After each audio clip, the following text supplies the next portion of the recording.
Isn't this fun?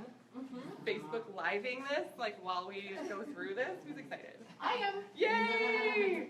Okay, so I'll introduce myself, a little background on me. I'm DrBethWestie. I am a chiropractor by training and a women's health expert, author, speaker, and I have a book coming out, so I go around and do talks to groups of women, fitness centers, just to spread the word more on women's health and how women can change their nutrition to match their hormones so that they get the best result and most energy from their body, from their workouts, everything else. So that's kind of what I'm going to go through and talk about today. Now, how I do a talk is a little bit different than sometimes what you maybe you've got been to like talks or lectures before, and that if you have questions on anything, don't hesitate. Don't wait till the end, or don't wait till, you know, you're like, that doesn't make sense, or that sounds really different than what I've heard before. Go ahead and ask a question, because the more interactive this is, the better, because you're going to be able to absorb more of the information. Sound good? Okay. So, when we talk about health and everything overall, there's a lot of different aspects to it.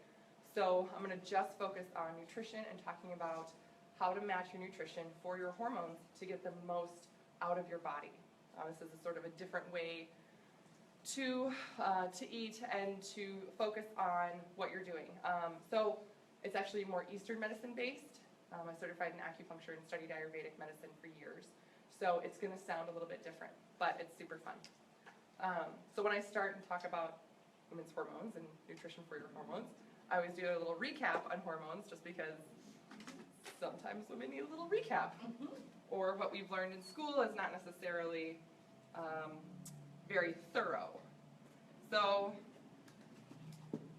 just an average 28-day cycle that we're going to talk about and touch on. Not everybody has a 28-day cycle. It can change. It changes throughout your life. Stress changes this. But just for simplicity's sake of splitting things up and going through it, we'll talk about, you know, the different weeks in this fashion. Now, in the first couple of weeks, your hormones are completely different than they are in the second couple of weeks, split up by when you ovulate. So day 1 is the first day of your cycle, day 14 is about when you ovulate, and then day 28 is the end before you start all over again. So days 1 through 14, those first 2 weeks, your body's actually a lot higher in estrogen. And so this is what I call your estrogen phase. Estrogen does something completely different in the body than progesterone over here. So estrogen, it actually boosts your metabolism. You're going to have more energy, a faster recovery from workouts. Your digestive system is going to be working a lot better and moving things along faster. And estrogen also burns carbs naturally. So sometimes women notice that they'll tend to crave carbs or want more carbs in their diet just because those are being burned naturally during this time. When we switch over to the progesterone phase, progesterone is completely different here. A lot of women too, and has anybody heard the term estrogen dominance? Or being estrogen dominant? A lot of women, if they've had babies or been on any type of birth control, something like that, you can be estrogen dominant and have a lot of issues with estrogen, meaning your progesterone is not as strong as it should be. So boosting your progesterone can actually help really, really shift things for your health and for your results.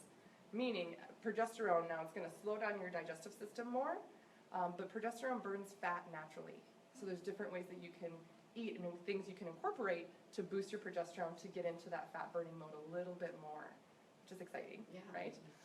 But the other thing progesterone does is that it sort of makes you a little bit more tired. So sometimes women notice that during this phase, they'll feel like they have more energy in the beginning of the day, but they're much more tired at the end of the day. So oftentimes doing your workout towards the beginning of the day, you'll get a harder workout in and you'll be able to recover better because progesterone just fatigues you as the day goes on. So something to kind of tuck away in the back of your head. So details on how to eat for your estrogen and progesterone. We're talking about the estrogen. And the thing I like about this is that it's not exclusive, right? There's a lot of different nutrition plans out there that talk about you have to stick to this many calories and you can't do this or that or whatever, right? This is not like that at all. It's really just working with how your body works naturally. Now, of course, eat healthy, all those kind of baseline things apply. Whole foods are best, drinking lots of water, et cetera, et cetera. But really it's more about just choosing different foods to take advantage of estrogen and what it's doing. And it's not also very restrictive, meaning when I go through this, it's more about taking a snapshot of the day or of the week and seeing how you're doing with eating in that fashion.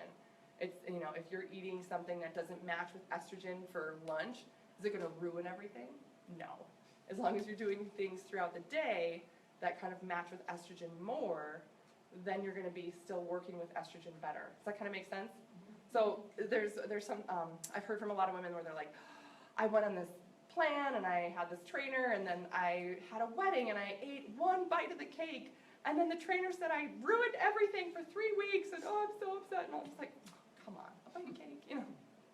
Maybe not a whole cake, but a bite's not going to do it, right? So in eating for estrogen, one of the things to focus on is eating things that are cooling for the body. So this is more of an, again, this is the Eastern medicine philosophy to bring in. So things like cold beverages, either room temperature or colder,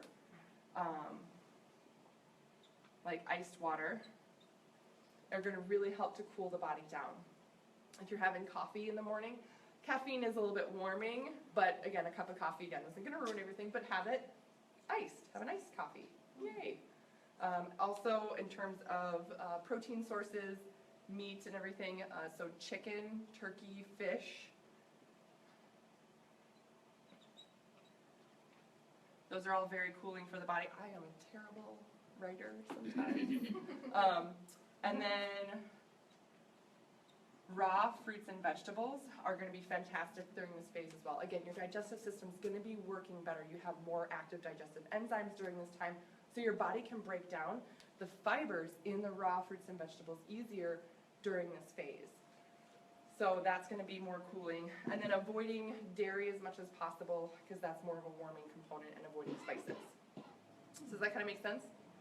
Yeah, which is pretty easy to do, right? I mean, it's easy to kind of pick and choose some different things that are cooling for your body in this phase here. When we're eating for progesterone, we're going to just do the opposite, anything warm. So you want hot coffee, hot tea, you know, room temperature or warmer water. Again, it doesn't have to be all the time, but that's going to, it depends on how much you want to really tap into that progesterone and other things that you want to do to really boost progesterone in your body and tap into that deep fat burning mode. Meats, we're going to be looking at things like beef, bacon. Who doesn't love bacon, right? Brings a lot of heat to the body. And then anything you can do to cook your fruits and vegetables, that's going to help break it down. Again, I don't know a lot of people who cook fruit, I guess, besides like an apple pie. Yeah, or apple sauce. Yeah. But other than that, really the vegetables, breaking that down, either sauteing it or some type of heat to break down those fibers, because that can really make a big difference in how easy it is to digest those vegetables. That was some James Bond stuff. Yes, that's why he's the trainer. Right? The last thing I want to do is ruin anyone's Facebook Live. Bye, guys. Bye. Thank you. He's not staying and listening to this. And then, yeah, exactly. And then the other thing, which is kind of, I want to say more of a general thing, is to eat spicier food. So to add spice to your food. So how many have kids and families and stuff at home? Okay, yeah. So if you're preparing meals and things for your family, it's really easy to prepare something and sort of tailor it for you to eat for your cycle and your hormones. Meaning, if you're having tacos or something like that, you can prepare whatever meat with your taco, and then if you're in your progesterone phase, add some hot sauce on there, add some spice to there. That's going to help you tap into the progesterone, which is going to burn more fat naturally. Fantastic, right? Yay! And fairly easy to do. So again, not restrictive at all, you know, not anything that's really tough to follow, just shifting your focus during these times to help you work with your hormones. Women that follow this, now again, it does take time to really see a shift and a change in the body. When we talk about differences between men and women and results, it's different for women, and I'm sure you guys all realize this. Men can see a result very, very quickly when they start either a different nutrition plan or a different exercise regimen, and that's because their hormones are generally the same every day. They wake up with the same amount of testosterone, and it kind of diminishes throughout the day, and then the same next day it repeats. Women don't have that. It goes through a different cycle. So it takes at least 12 weeks for women's hormones to shift and change in the body. So when you start doing this, you might not notice a big change in the first month of doing this because your body's just sort of starting to figure things out. It might take 2 or 3 months before you're like, whoo, I really feel and see the difference. It can regulate your hormones more. It can decrease any other symptoms that you would have around your cycle. I've had a lot of women boost their fertility this way. because they're just eating for their cycle. So this is sort of the base general place that I start with women for eating for your hormones.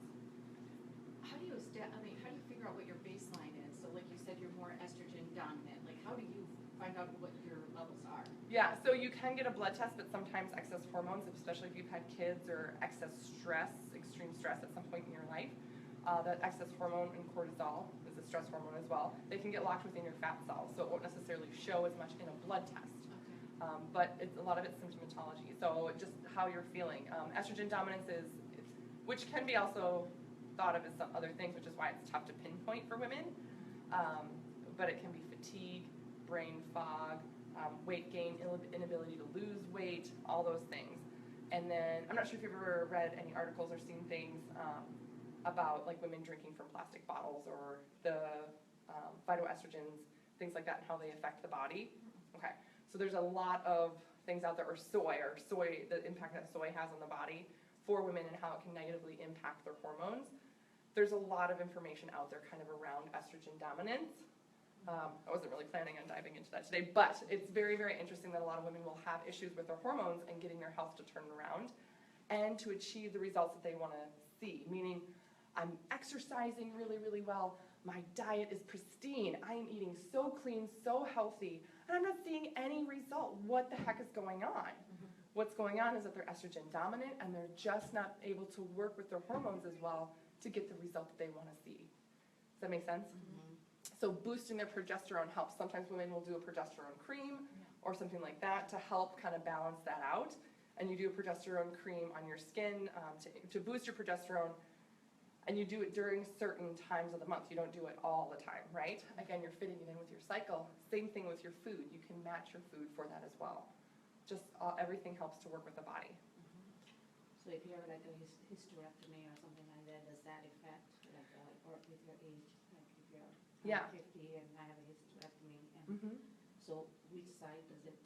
Yeah, excellent question. So for women that are either perimenopause, menopause, or have had a hysterectomy, or even on birth control, the amount of hormone that you have in your body is still there. It's just diminished.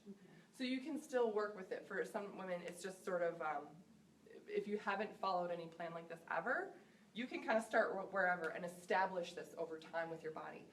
Estrogen and progesterone are produced mainly by your reproductive organs, but they're also produced by other tissues in the body. Fat cells, neural tissue, and adrenals and things like that. So there are other tissues that produce estrogen and progesterone, just not as much. So it's still there, just in a smaller amount. So you still can take advantage of this. Because right now I feel like in the morning I'm like really energetic, but in the afternoon we feel like you're going down. Yes. Down. Yeah. So some of that is going to be hormone related. Some of that we can talk about. I'm going to go into protein and talk about protein levels and amounts and protein absorption next. And that's going to help as well as blood sugars. So yeah. I have two daughters, and they're on birth control pills. Yep. So how does their cycle look? Don't they just take progesterone for 3 weeks and then they don't take any? Isn't the birth control pills just one drug that they're taking? It depends on what type of pill it is. But yeah, they take something for 3 weeks and then they don't take something to try and have this start. Right. So that they start a cycle at a specific time. So does that mean it looks like this as opposed to waves? Yes, but they're still going to have some. They're still going to have some fluctuation in there. It's just not as much. So, yeah. But for girls, oftentimes they will notice if they're following this as well. They're going to notice an improvement in any other, symptoms, PMS symptoms, all those things that are around their cycle. So, because it's still working with the body, whether it be a low dose, even if it's just a small amount of hormone. Yeah. Good question though. How does anxiety meds or things like that impact estrogen? Excellent question. So the biggest impact that has with estrogen and progesterone and everything is cortisol. And when somebody has a lot of anxiety in their life, their cortisol levels are going to be skyrocketed. So there's a lot of information. I'll touch on this very briefly. With anxiety and everything, what I found is that women are actually having what I call chronic stress. So there's two types of stress in the body. One is acute stress, so it comes on very quickly. Imagine you're driving in traffic and you have to slam on your brakes and, You know, that stress response in the body is going to increase your heart rate. It's going to increase your respirations. It shuts down your digestive system. You have that immediate response. All animals do that too. But humans are super lucky in that they are the only being on the earth that does not have an automatic off switch to that reaction. So like you see a deer in the woods and it gets spooked and it just takes off, right? It has this whole response and cortisol gets released and it takes off. And then you can see it 5 minutes later just drinking by a stream, totally calm, just hanging out, right? Yeah. It's not freaked out at all because it's been able to turn that response off in its body. Humans can have that stress response occur from any thought, either from past, present, or current, or from future events, so that will trigger the stress response in your body. So it can be, you almost got in an accident on your way to work, you get to work late, and then you're worried, and then there's a project due that so-and-so didn't complete their part of, so you're scrambling at the last minute, and then that rolls into, you get a call from school for your kid, and da-da-da-da-da, and that just keeps going, and then it goes on day after day after day, and your body doesn't get a chance to shut off that cortisol response. And cortisol will actually really, really affect all your organs, how your body processes things, how well your hormones work together. It irritates kind of everything. I talk about it like being a bonfire, just sort of pissing everything off. Yes. Yay! And then it's also going to have a tendency to take protein that you're eating, convert it into sugar, and store it. Yay! Thank you, cortisol. Yeah. And in going into talking about the amount of protein, if you can increase the proteins that you're eating more, then you have that protein available as a complete nutrient to help fuel your body, to help turn that around, to help just give your body more nutrients so it's not going to convert as much to sugar and help support it so that the cortisol doesn't have as much of a damaging effect. Also, side note, when we're talking about cortisol, this is a fantastic facility to work out at because you're keeping your workouts at about 30 minutes. If you're working out, or if you've heard of people going to the gym for like an hour on a treadmill or longer, I'm burning so many calories.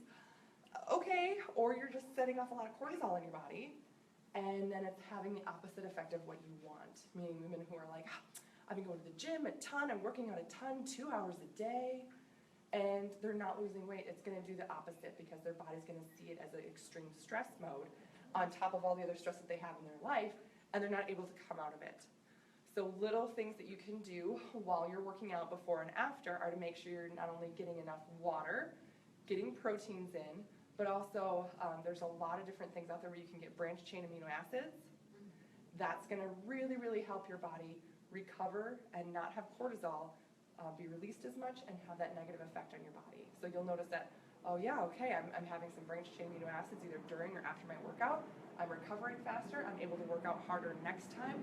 And you're not feeling that same response. So you're going to have more effective workouts and be able to gain strength and endurance much faster. And for women who are under stress, and I honestly have yet to meet a woman who's like, oh, no, I don't have any stress. Totally fine. Right? Yeah. No. It's going to really make a big difference and a big impact. So, yeah. It's good questions. Any other questions? So how much protein?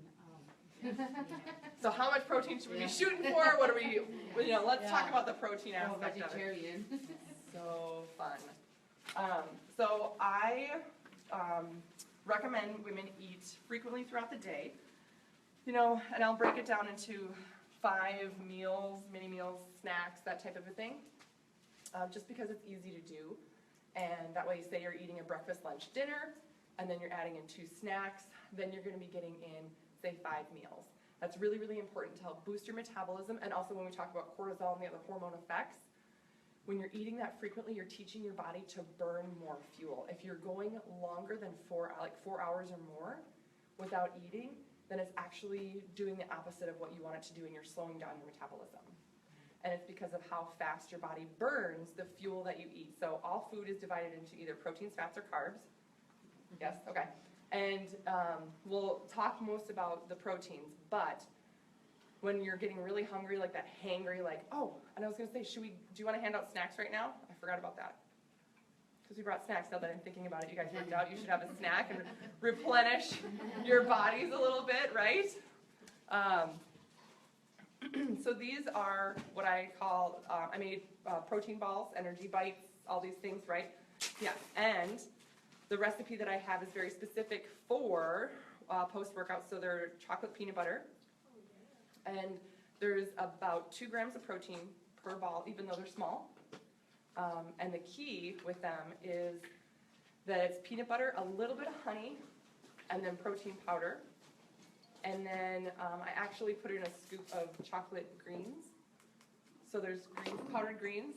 Yes, they have chocolate flavored ones, which are delicious, and you can add them in there. So you're also replenishing your body with fuels and greens. So with the ingredients in there, we talk about a complete nutrient.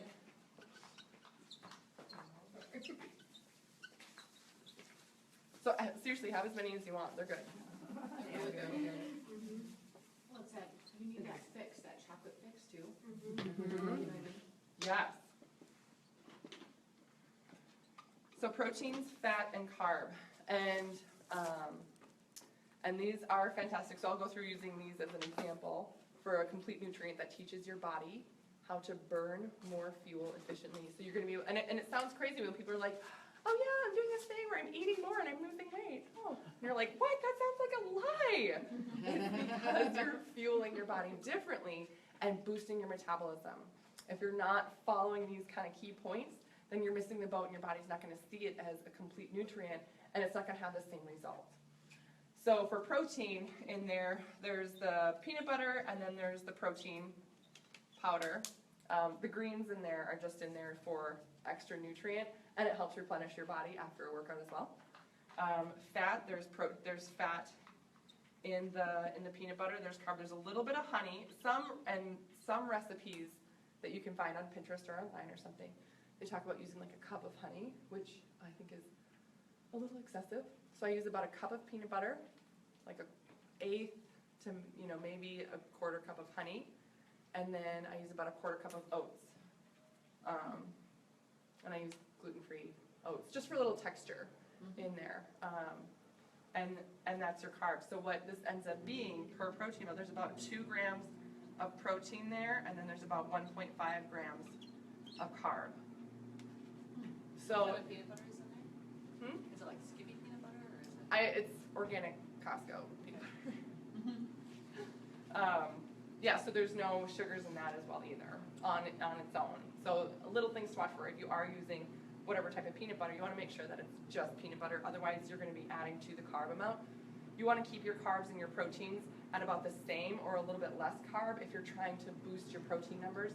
Otherwise, it's hard to eat that much food throughout the day because you're just going to get too full off of carb and you're not going to be able to get your proteins in.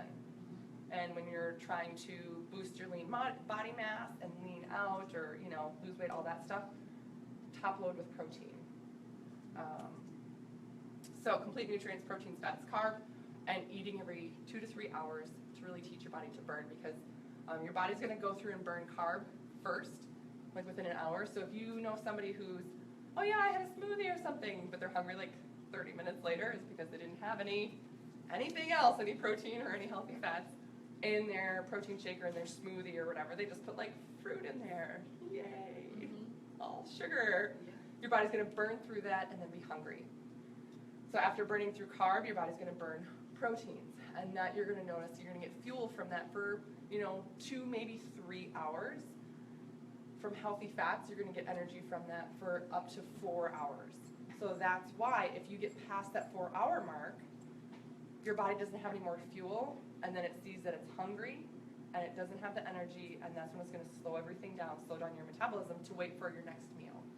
If you're eating foods that are not complete nutrients, they're not protein, fat, and carb all in the same thing, it's also going to see that there's something missing.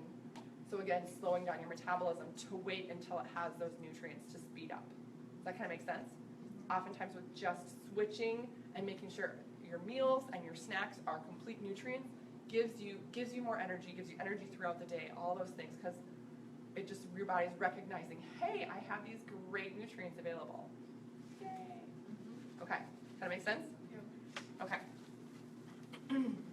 So when we talk about protein numbers then to shoot for, because that's, people are, have an easy time getting carbs in, right? Yeah. Easy to get carbs in. Carbs are good, carbs are delicious. But it's protein that we need to focus on. healthy fats too, and I'll give you guys my favorite shake recipe that I That sounds good. drink like every day. It's coffee. It's a coffee shake. Oh. Because coffee is amazing. So we're talking about proteins and how to get it in throughout the day. So we'll say breakfast, snack, lunch, snack, dinner. Overall, and it's different for everybody based on your body size, weight, goals, all that stuff, right? But your protein goal for the day should be, 100 grams, 125 grams, especially if you're trying to break a plateau or see a different result. For me, I'm 6'2", so I'm a very tall gal. My protein numbers, I actually shoot for about 160 grams a day. So it's, so it's very different. How do you even eat that much? Right? Yeah. Yeah, I'll show you how. So it's just tweaking a little bit your food. Now, oftentimes, so we're going to use, say, 125 grams for the day, because the math is easy when you divide it by 5. Okay. Most of the time for dinner, people get 25 grams of protein in. You're cooking a dinner, you're having chicken or steak or fish or whatever it is, right? And it's not that hard unless you're just eating like spaghetti with no meat or whatever in there. And there's ways to do it too if you're a vegetarian and you're not eating meat, but it's just easy to count up these numbers using meat sources for protein. So dinner usually is pretty easy to get 25 grams, but that's what you're going to be shooting for, 25 grams of protein 5 times a day. Again, keeping 2 to 3 hours in between each meal or even a mini meal.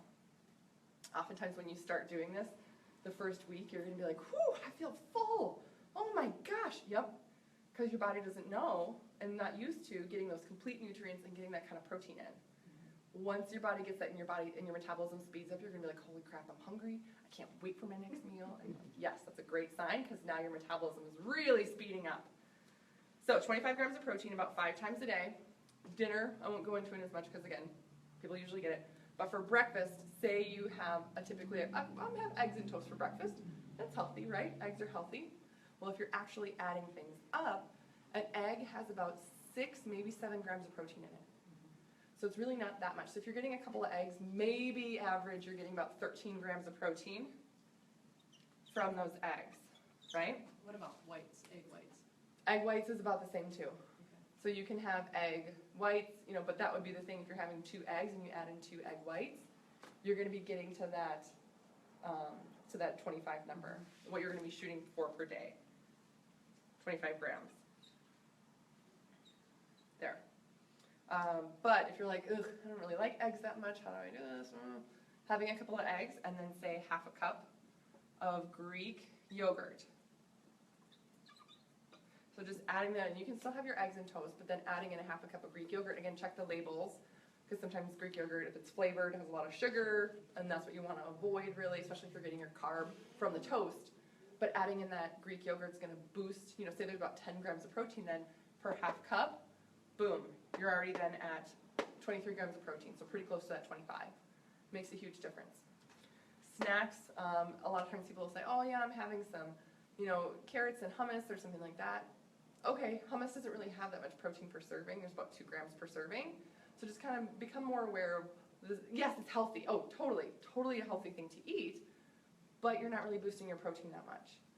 So oftentimes just for people who are busy and have busy lives, it's easy to either make protein balls there, and eat some of those. So I have 3 kids. They're 6, 8, and 10.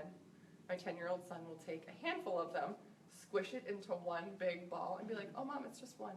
What's the serving size of those? How many should you have? 1? So there's in the ones that I made, there's about 2 grams of protein per ball. And I made them smaller. Yeah, so if you want to eat 10, eat 10. Really? Totally. You totally can. Oh. Because again, there's more protein in it than carbs, so absolutely. Have 10 of them. Yeah. So when I make them, I'll make them like 2 or 3 times as big too, and I'll eat, 3 or 4 of them at a time to make sure that I'm getting enough protein. So having protein source, protein balls, protein bars. You can make them into bars as well. that type of a thing. You can add other things too, pumpkin seeds, chia seeds, all that other stuff. There's tons of recipes out there, but this is sort of a base one. So that's an easy way to get your morning snack, tons of protein. This also boosts your energy a ton. Lunch, a lot of times when people are trying to eat healthy, oh, I'm gonna have salads. Salads for lunch, oh, the salad jars, have you guys seen those? Like, right? They never keep me full. So popular, right, because they don't, because there's no protein in it and there's no healthy fats. Gotta get healthy fats.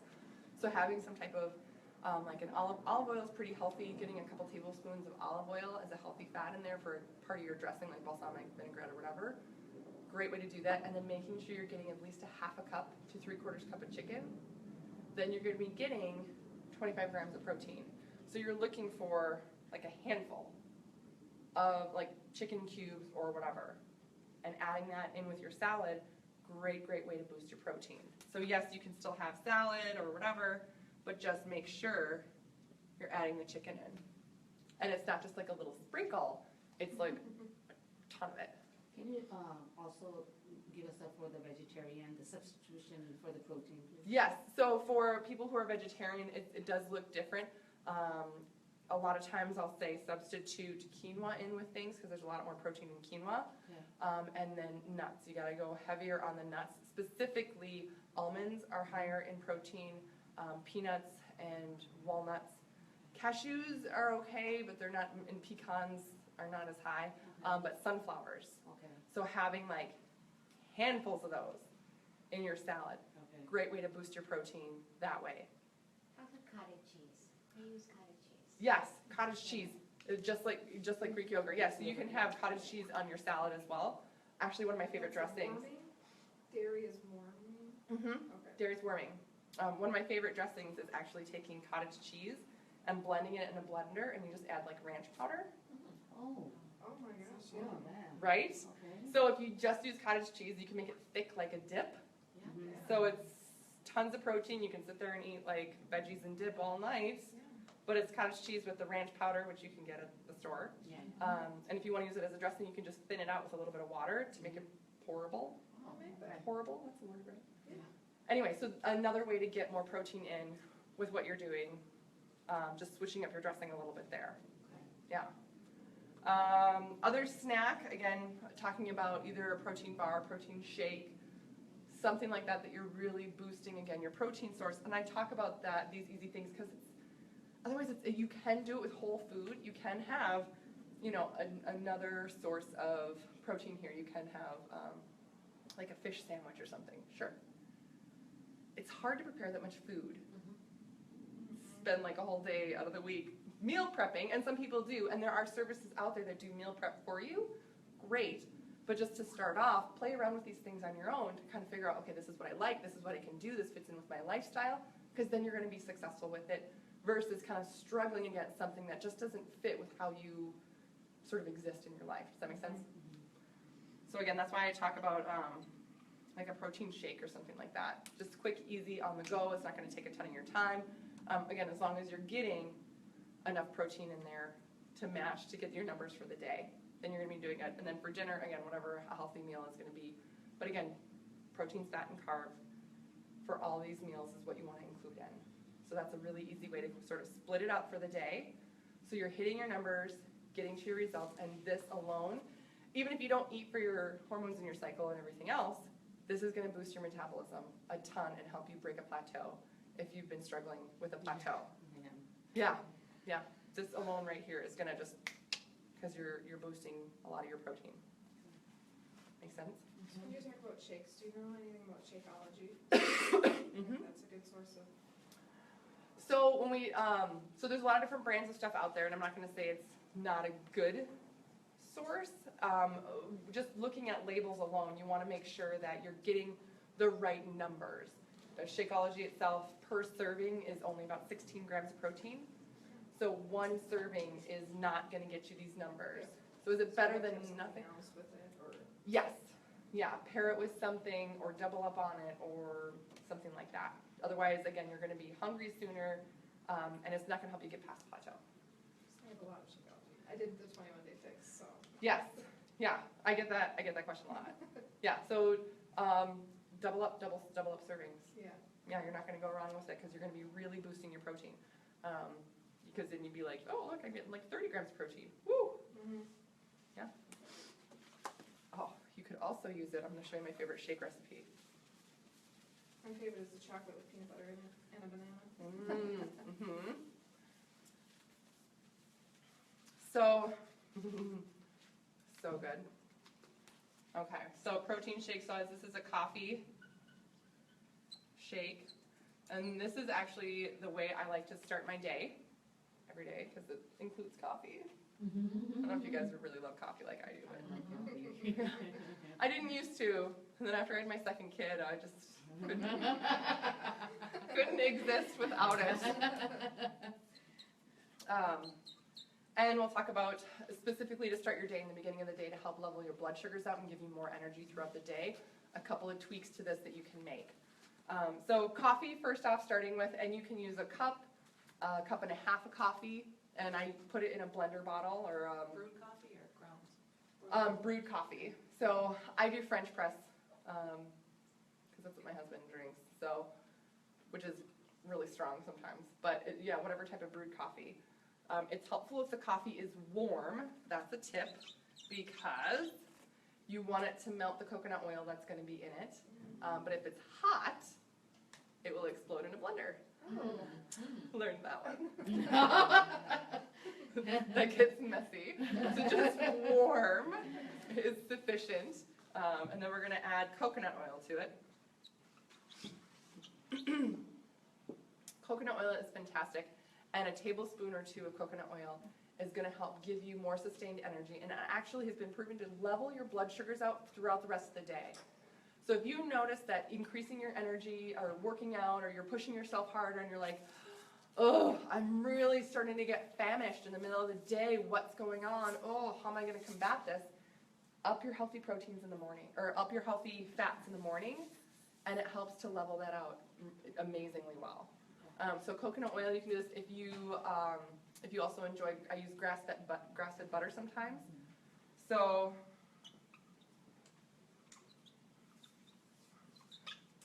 also to match this with your cycle, during my estrogen phase, I will focus on the coconut oil, and then during progesterone, I will focus on the grass-fed butter. Both really good sources of healthy fats, just shifting it up a little bit for your hormones.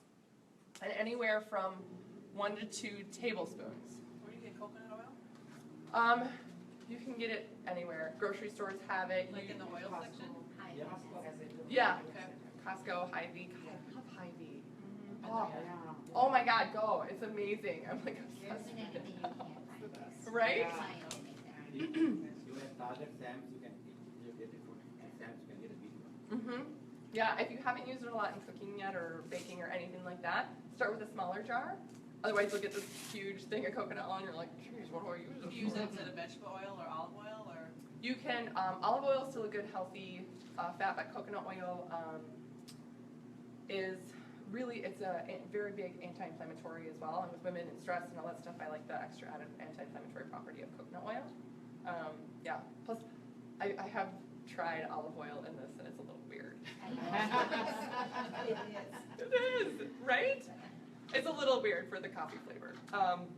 But the coconut, you don't taste it that much, but it adds a little bit of nice flavor to it. So either coconut oil, grass-fed butter, or both. You can do both.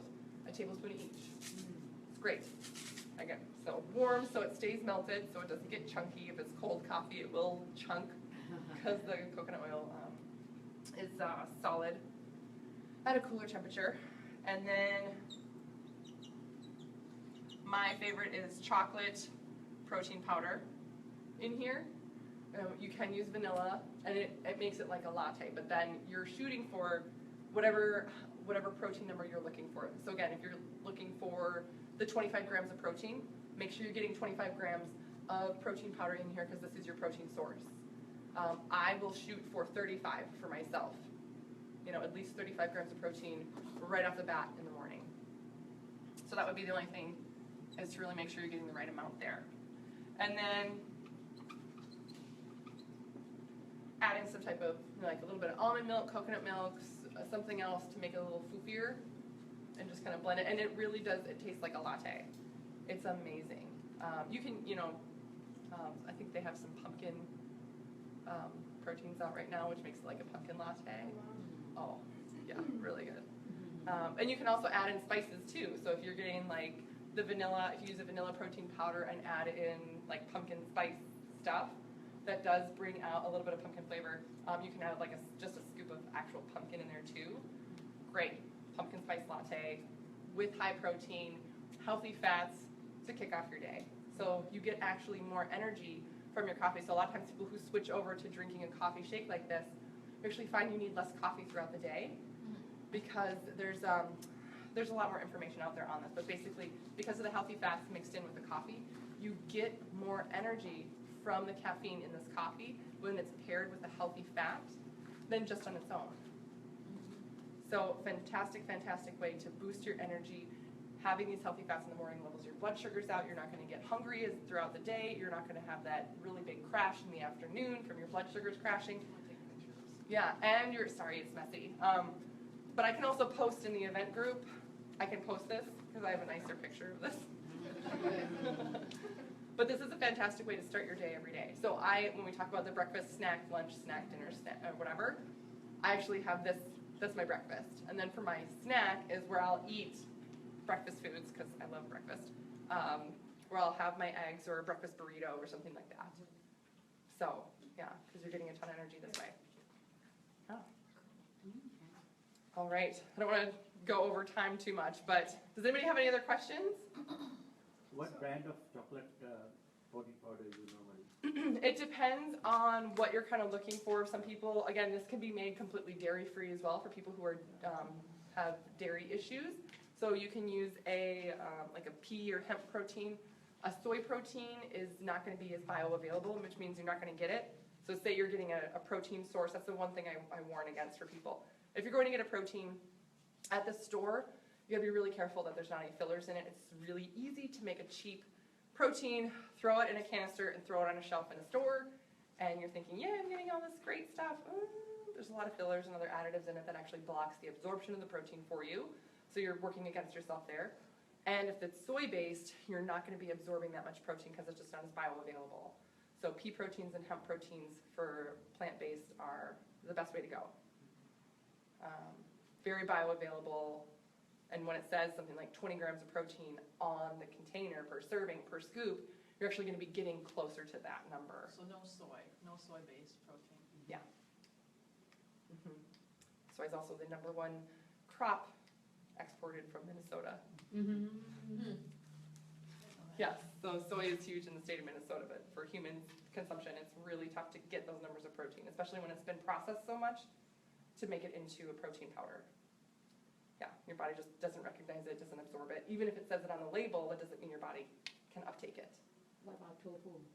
Tofu is a little bit different because of the way that it's processed and like fermented and stuff like that. You're going to be getting more of the protein, but oftentimes people will eat a small amount of tofu thinking that they're getting a ton of protein, but I often tell them to double it or increase that a lot more because it will increase the amount of proteins that you're getting. Because I know a lot of vegetarians do a lot of tofu. Yeah. I've used a lot of tofu in my shakes. Like at Costco, you can buy like this whole organic tofu box, and there's like 24 of them in there. But Yeah. you store them in your pantry, and then you use that as your instead of dairy, Mm-hmm. and then it just makes a really smooth shake. Yeah. My son loves them. Yeah. Nice. Yes. All right. Any other questions? This is good information, helpful. Yeah, if you're like at a plateau or you're frustrated because you can never lose weight, would you start with the protein or would you start with the cycle stuff? You can do both at the same time. What if you're overwhelmed with trying to think? All of it? Yeah. Then I would say start with whatever you want to start with. Knowing, here's a great way to kind of answer that question. Whatever speed you want to go forward at. When you start doing this and really getting these protein numbers, you're going to start seeing a result faster. Within a few weeks, you should start to see something different. With eating for your hormones, overall, it's really healthy for your body and your hormones and everything else. 12 weeks we're looking at to really see a full result from that just because of how long it takes the hormones to shift over. Right. When you say you see a result, what do you mean a result? See a change. Also for women, the scale's not going to change first. Yeah. Inches change first. So your clothes are going to fit different. If you take measurements, your measurements are gonna be changing and be different first. And oftentimes it is around the midsection and hip area because you're increasing your proteins. Yeah. Yeah, so that's the biggest thing. Scale changes after inches start changing. For men, it can be the exact opposite. The scale will change 2 days later. Yes. Look, I lost 8 pounds in 2 days. What? Right? Yeah, totally. So for women, it's just a little bit different. Yeah, but if you're looking to really see a result and you're frustrated, Yeah. start with proteins, boost those, and then start incorporating the eating for your cycle, just so, yeah, you're right, and so it's not as overwhelming. Yeah. Awesome. Yeah. Are you gonna post that, peanut butter ball recipe? Yes, I'll post the peanut butter recipe, I'll post the coffee shake recipe in the Facebook group event page, so you guys can watch this all over again if you want to, or you can just get those recipes and start boosting protein. And if you have any questions, I'm super active on Facebook. You can message me or, send me something or even comment on something in there. I'd be more than happy to answer any questions so you guys can kind of navigate through this. Do you have a practice where people come and get counseling from you on nutrition? I do, any advice that you would need, I do virtually right now. I don't have I sold my office to actually jump into writing and speaking full time. I tried to write a book and run my practice at the same time, and I got like this much my book done. So I was like, well, I'm just gonna jump ship and go into it. When is your book coming out? 2017. Nice. Early 2017. I've been working on it for a while, but Great. long time coming. But Cool. yeah, it's coming. Yes. It's coming. It's coming. It's a different process, but yeah. What is that? All right.